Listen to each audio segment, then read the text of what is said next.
ദൈവകരുണയുടെ തിരുനാൾ എന്തുകൊണ്ട് ആഘോഷിക്കണം? അല്ലെങ്കിൽ ദൈവകരുണയുടെ തിരുനാൾ ആഘോഷിക്കാനുള്ള നമ്മുടെ ഒരു ന്യായം എന്താണ്? തിയോളജിക്കലി, ദൈവശാസ്ത്രപരമായിട്ട് എന്താണ് ഇതിന്റെ അടിത്തറ? അതാണ് ഞാൻ നിങ്ങളോട് പങ്കുവെക്കാൻ ആഗ്രഹിക്കുന്നത്. ഫൗസ്റ്റീനാമ്മയുടെ ഡയറിയിൽ 180 ഖണ്ഡികയിൽ പാരഗ്രാഫ് 180 ഒരു വാർഷിക ധ്യാനത്തിൽ ഫൗസ്റ്റീനാമ്മ പങ്കെടുത്തുകൊണ്ടിരിക്കുമ്പോൾ ദൈവം തന്റെ സ്വഭാവം എന്താണ് എന്ന് വിശുദ്ധയ്ക്ക് വെളിപ്പെടുത്തി കൊടുത്തു. അപ്പൊ നീ ഇത് ധ്യാനിക്കുക എന്ന് പറഞ്ഞ് ഈശോ തന്നെ ഫൗസ്റ്റീനയെ ധ്യാനിപ്പിച്ച ഒരു ധ്യാനമുണ്ട്. അതിന്റെ ഓർമ്മ ശരിയാണെങ്കിൽ ഫൗസ്റ്റീനയുടെ മരണത്തിന് തൊട്ടു മുമ്പുള്ള ആനുവൽ റിട്രീറ്റ് ആണ്. അപ്പോൾ ഈശോ തന്നെയാണ് ധ്യാനിപ്പിച്ചത്, ധ്യാനഗുരുവൊന്നുമില്ല, ഈശോ തന്നെ ധ്യാനിപ്പിക്കുകയാണ്. അപ്പോൾ ഓരോ ദിവസവും ധ്യാനിക്കേണ്ടത് ഈശോ പറയും. അപ്പൊ ഒരു ദിവസം ഫൗസ്റ്റീനാമ്മയോട് ഈശോ പറഞ്ഞു, നീ ഇന്ന് ദൈവത്തിന്റെ സ്വഭാവത്തെക്കുറിച്ച് ധ്യാനിക്കുക എന്ന് പറഞ്ഞിട്ട് ദൈവത്തിന്റെ സ്വഭാവത്തെക്കുറിച്ച് 3 കാര്യങ്ങളാണ് ഈശോ ഫൗസ്റ്റീനയ്ക്ക് ഒരു റെവലേഷൻ പോലെ കൊടുക്കുന്നത്. ഇത് ബൈബിൾ കൃത്യമായിട്ട് ബിബിളിക്കലാണ് ഈ പ്രബോധനം കർത്താവ് കൊടുക്കുന്നത്. കൃത്യമായിട്ട് വചനത്തിൽ വെളിപ്പെടുത്തിയ അതേ കാര്യം തന്നെയാണ്. അപ്പൊ അത് ഹൃദയം തുറന്ന് ശ്രദ്ധിക്കുക. ദൈവം പറഞ്ഞു, ഈശോ പറയാണ്, ദൈവം ഒന്നാമതായി ദൈവം പരിശുദ്ധനാണ്, രണ്ടാമതായി ദൈവം നീതിമാനാണ്, മൂന്നാമതായി ദൈവം കരുണയാണ്. അപ്പൊ ഈ 3 വാക്കുകൾക്കകത്താണ് ദ ഹോൾ ഡിവൈൻ മേഴ്സി കോൺസെപ്റ്റിന്റെ ഫൗണ്ടേഷൻ കിടക്കുന്നത്. ഈ 3 വാക്കിനകത്താണ്. അപ്പൊ അതുകൊണ്ട് ആ 3 വാക്കുകളെ വ്യാഖ്യാനിച്ചാൽ മാത്രമേ ഡിവൈൻ മേഴ്സിയുടെ തിയോളജി മനസ്സിലാവും. നമ്മൾ പലപ്പോഴായി പറഞ്ഞിട്ടുള്ള കാര്യങ്ങൾ തന്നെയാവും. ഞാൻ അതിനെ ഒന്ന് അടുക്കും ചിട്ടയോടെ പറയാൻ ശ്രമിക്കാം. അതായത്, ഒന്ന്, ദൈവത്തിന്റെ സ്വഭാവം. ബൈബിൾ അവതരിപ്പിക്കുന്ന ദൈവം, നമ്മൾ ആരാധനയിൽ ഏറ്റുപറയുന്ന ദൈവം, ആ ദൈവത്തിന്റെ ക്യാരക്ടർ എന്ന് പറയുന്നത്. ഇപ്പൊ നമ്മൾ ഈ ലോകത്തോട് ചോദിക്കേണ്ടത്, നിങ്ങൾ ദൈവത്തിൽ, പ്രത്യേകിച്ച് ഇന്ത്യ പോലൊരു രാജ്യത്ത് ചോദിക്കേണ്ട ചോദ്യം നിങ്ങൾ ദൈവത്തിൽ വിശ്വസിക്കുന്നുണ്ടോന്നല്ല. ഒരു 99% ആളുകൾ ഈ രാജ്യത്ത് ദൈവവിശ്വാസികളാണ്. ഞാനും നിങ്ങളും ജീവിക്കുന്ന ഈ രാജ്യത്ത് നമുക്ക് ദൈവത്തെക്കുറിച്ച് നിർഭയം പറയാൻ അവകാശമുള്ളൊരു രാജ്യത്താണ്, ഭരണഘടനാപരമായ അവകാശമുള്ളൊരു രാജ്യത്താണ് ഞാൻ പറഞ്ഞതും നീ പറഞ്ഞതും. അപ്പോ ഇന്ത്യ പോലൊരു രാജ്യത്ത് നമ്മൾ ചോദിക്കേണ്ടത് ദൈവത്തിൽ വിശ്വസിക്കുന്നുണ്ടോന്നല്ല. പിന്നെന്താ? ഇന്ത്യ പോലൊരു രാജ്യത്ത് നമ്മൾ വിശ്വാസികളോട് ചോദിക്കേണ്ട ചോദ്യം, നീ ദൈവത്തെ വിശ്വസിക്കുന്നുണ്ട്? മജോറിറ്റി ആള്, നീ വിശ്വസിക്കുന്ന ദൈവത്തിന്റെ ക്യാരക്ടർ എന്താണ്? ഈ പോയിന്റ് ഓഫ് കണ്ടൻഷൻ അതാണ്. നമ്മൾ ഭിന്നിക്കുന്നത് അതിനകത്താണ്. ഞാൻ പറയുന്ന കാര്യം പിടികിട്ടുന്നത്, എല്ലാവരും ദൈവവിശ്വാസികളാണ്. പക്ഷെ ഈ ചോദ്യം ചോദിച്ചേ, what is the character of the God U worship? നീ വിശ്വസിക്കുന്ന, ആരാധിക്കുന്ന ദൈവത്തിന്റെ ക്യാരക്ടർ എന്താണ്? എന്താ? ഇവിടാണ് ക്ലാരിറ്റി വേണ്ടത്. ഇതിനകത്ത് ക്രിസ്റ്റൽ ക്ലിയർ ക്ലാരിറ്റി വേണം. മനസ്സിലായല്ലോ? അച്ചസ്ഫടിക വ്യക്തത വേണം. നല്ല ക്ലിയർ ആയ ഒരു കൺവിക്ഷൻ ഉണ്ടാവണം. എന്താ വേണ്ടത്? ഈ ദൈവത്തിന്റെ ക്യാരക്ടർ എന്താണ്? അപ്പൊ ഞാൻ നിങ്ങളോട് ചോദിക്കുകയാണ്, യു ആർ എ ക്രിസ്ത്യൻ, നിങ്ങൾ യേശുവിൽ വിശ്വസിക്കുന്ന ആളാണ്. എന്റെ ചോദ്യം, നിങ്ങൾ വിശ്വസിക്കുന്ന ദൈവത്തിന്റെ സ്വഭാവം എന്താണ്? എല്ലാവരും ഒറ്റ അടിക്ക് ആദ്യം പറയാൻ പോകുന്ന മറുപടി എന്താ? ദൈവം സ്നേഹമാകുന്നു എന്നാണ്. തെറ്റില്ല. പക്ഷെ ബൈബിൾ തുടങ്ങിയത് അത് പറഞ്ഞിട്ടല്ല. ദൈവം സ്നേഹമാണെന്ന് ബൈബിൾ എപ്പോഴാ പറഞ്ഞേ?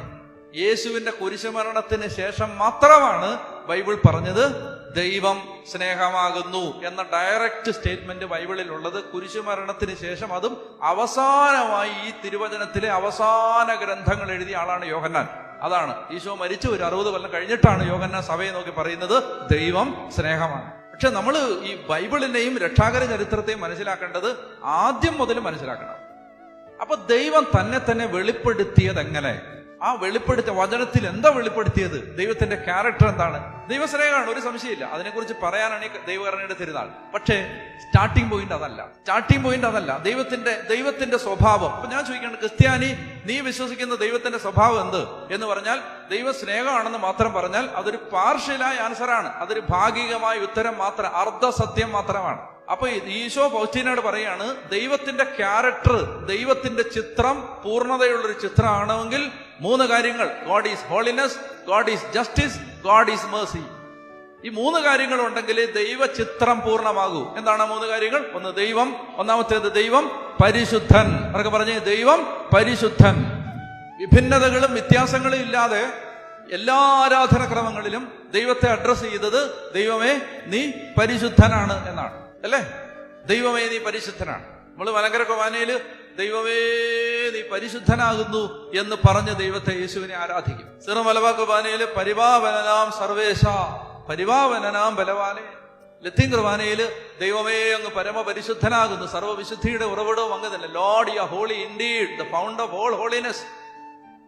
പരിശുദ്ധൻ. പിന്നെ ഈ മാലാഖമാരുടെ കീർത്തനം അല്ലേ, തന്റെ മഹത്വത്താൽ ആകാശവും ഭൂമിയും നിറഞ്ഞിരിക്കുന്ന ബലവാനായ ദൈവം തമ്പുരാൻ പരിശുദ്ധൻ പരിശുദ്ധൻ പരിശുദ്ധൻ. അപ്പോ liturgically speaking, biblically speaking, the character of God is holiness. അപ്പോ നിങ്ങളോട് ആരെങ്കിലും ചോദിക്കുകയാണ് നിങ്ങൾ വിശ്വസിക്കുന്ന ദൈവത്തിന്റെ സ്വഭാവം എന്താണെന്ന് ചോദിച്ചാൽ എന്താവും നിങ്ങളുടെ മറുപടി? ഞാൻ നിങ്ങളെ കാലേ തൊട്ട് അപേക്ഷിക്കുകയാണ്, ഇങ്ങനെ തുടങ്ങാവൂ. ബൈബിൾ അങ്ങനെ തുടങ്ങി. രക്ഷാകര ചരിത്രത്തിൽ ദൈവത്തിന്റെ ക്യാരക്ടർ റിവീൽ ചെയ്തപ്പോ ആദ്യം വെളിപ്പെടുത്തിയത് ദൈവത്തിന്റെ പരിശുദ്ധിയാണ്. അപ്പൊ അത് ഒന്ന് മനസ്സിലായി കഴിഞ്ഞാൽ ബാക്കി എല്ലാം മനസ്സിലാവും. ഈ ലോകത്ത് എനിക്ക് നിങ്ങൾക്കും പാപബോധം ഇല്ലാതെ പോയതല്ല എന്തുകൊണ്ടെന്നറിയാം. അതായത് ദൈവത്തെക്കുറിച്ചുള്ള ശരിയായ ധാരണകൾ ഇല്ലാത്തതുകൊണ്ട്. പൗലോസ് അപ്പോസ്തലൻ റോമാലേഖനം 1-ാം അധ്യായത്തിൽ പറയും, അവർ ദൈവത്തെക്കുറിച്ച് അറിഞ്ഞിരുന്നെങ്കിലും അവിടുത്തെ ദൈവമായി മഹത്വപ്പെടുത്തുകയോ നന്ദി പ്രകാശിപ്പിക്കുകയോ ചെയ്തില്ല. ദൈവത്തെ അറിഞ്ഞിരുന്നെങ്കിലും ദൈവമായി, God in his essence was not glorified by them. God in his essence, ദൈവത്തെ ശരിക്കും ദൈവം എന്ന നിലയിൽ അവർ മനസ്സിലാക്കുകയോ ആരാധിക്കുകയോ ചെയ്തില്ല. നമുക്ക് കാലാന്തരത്തിൽ സംഭവിച്ച അപജയങ്ങളിൽ ഒന്ന് നമുക്ക് ചേർന്ന ദൈവങ്ങളെ ഉണ്ടാക്കി എന്നതാണ്. നമുക്കിണങ്ങിയ ദൈവങ്ങൾ അല്ലേ. നമുക്കെതിരെ ആരെങ്കിലും എന്തെങ്കിലും ചെയ്യുമ്പോൾ ഉടനെ നമ്മുടെ മനസ്സിൽ വരുന്ന ചിന്ത എന്താ? ദൈവം ചോദിച്ചോളൂ. നമ്മളുണ്ടാക്കിയ ഒരു ദൈവം അത്. അങ്ങനെ ചോദിക്കാനൊന്നും ഇരിക്കുന്ന ആളല്ല ദൈവം.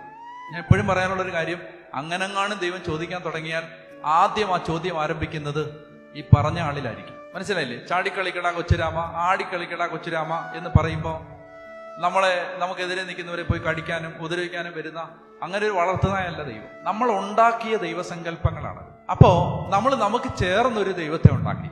ഒരു മിനിമത്തിലൊക്കെ ജീവിച്ചിട്ട് നമ്മൾ ഇങ്ങനെ പറഞ്ഞു, അതായത് ദൈവം ഇതിനകത്തൊക്കെ പ്രസാദിച്ചിരിക്കും. നിങ്ങളുടെ കാര്യം മനസ്സിലാക്കണം. അതായത് ഞാനൊരു 10 കോടി മെഴുകുതിരി കൊണ്ട് ഇവിടെ കത്തിച്ചു, പിന്നെ നെഞ്ചു വിരിച്ചാൽ ഞാൻ നടന്നു പോന്നെ. കാരണം എന്താ? എന്റെ വിചാരം ആ മെഴുകുതിരി കത്തിച്ചതിനകത്ത് ദൈവം പ്രസാദിച്ചെന്നാ. ഞാൻ 50,000 രൂപ വഴി കാണിക്ക വഞ്ചിയിൽ ഇട്ടു.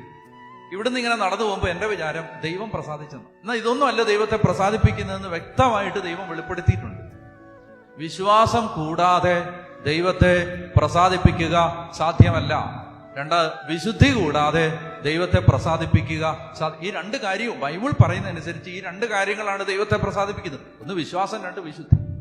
നമ്മൾ ചെയ്യുന്ന സൽകൃത്യങ്ങളെ പോലും നികൃഷ്ടം അബോമിനേഷൻ, മ്ലേച്ഛത എന്ന് വിളിച്ച പുസ്തകമാണ് ബൈബിൾ. ഞങ്ങൾ അശുദ്ധനെ പോലെയും ഞങ്ങളുടെ സൽകൃത്യങ്ങൾ മലിന വസ്ത്രം പോലെയുമാണ് എന്ന് പറഞ്ഞ ഗ്രന്ഥമാണ് ബൈബിൾ. മക്കൾക്ക് നല്ല ദാനങ്ങൾ കൊടുക്കുന്ന പിതാക്കന്മാരെയും മാതാക്കന്മാരെയും യേശു വിളിച്ചത് ദുഷ്ടരെന്നാണ്. ദുഷ്ടരായി നിങ്ങൾക്കറിയാം. അനേകർ അവന്റെ നാമത്തിൽ വിശ്വസിച്ചു. കാനായിൽ അവൻ പ്രവർത്തിച്ച അത്ഭുതം കണ്ട് അനേകർ അവന്റെ നാമത്തിൽ വിശ്വസിച്ചു. അവൻ അവരെ വിശ്വസിച്ചില്ല, അവരുടെ ഉള്ളിൽ എന്താണെന്ന് അവൻ അറിയാമായി. എന്ന് പറഞ്ഞാല് human mind is contaminated, human body is contaminated. നമ്മൾ ഈ പറയുന്ന പോലൊന്നും നല്ലതൊന്നും നമ്മുടെ കയ്യിൽ ഇല്ല. അതാ പൗലോസ് അപ്പോസ്തലൻ കിടന്ന് വിലപിക്കുന്ന, ആഗ്രഹിക്കുന്ന നന്മയല്ല ആഗ്രഹിക്കാത്ത തിന്മയാണ് ഞാൻ ചെയ്തു പോകുന്നത്. അയ്യോ, ഞാൻ ദുർഭകനായ മനുഷ്യൻ, ഈ പാപം നിറഞ്ഞ ശരീരത്തിൽ നിന്ന് എന്നെ ആര് രക്ഷിക്കും? അപ്പോ മനുഷ്യനെ യഥാർത്ഥത്തില് ഈ ദൈവത്തിന്റെ മുമ്പിൽ വരുമ്പോ പാപബോധമില്ലാതായതിന്റെ പിന്നിലെല്ലാം ദൈവത്തെക്കുറിച്ചുള്ള ധാരണപ്പിശകുകളുണ്ട്. ഞാൻ പറയുന്നത് മനസ്സിലാവുന്നോ? ശരിക്കും മനസ്സിലാക്കാത്തോണ്ടാ. ശരിക്കും മനസ്സിലാക്കണം. ഒന്ന്, ദൈവം പരിശുദ്ധനാണ്, പരിശുദ്ധൻ.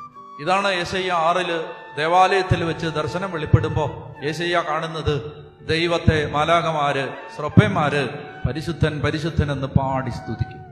ആ പരിശുദ്ധനായ ദൈവത്തെ, ആ സർവശക്തനായ ദൈവത്തെ, ആ കറകളഞ്ഞ പ്യൂരിറ്റി, കറയോ കളങ്കമോ ഇല്ലാത്ത കുഞ്ഞാടിന്റെ രക്തം, പരമപരിശുദ്ധൻ, 1000 സൂര്യനേക്കാൾ തേജസ്സുള്ളവൻ, മാലിന്യമില്ലാത്തവൻ, മായമില്ലാത്തവൻ, മാറ്റമോ മാറ്റത്തിന്റെ നിഴലോ ഇല്ലാത്തവൻ, സർവശക്തനായ ദൈവം.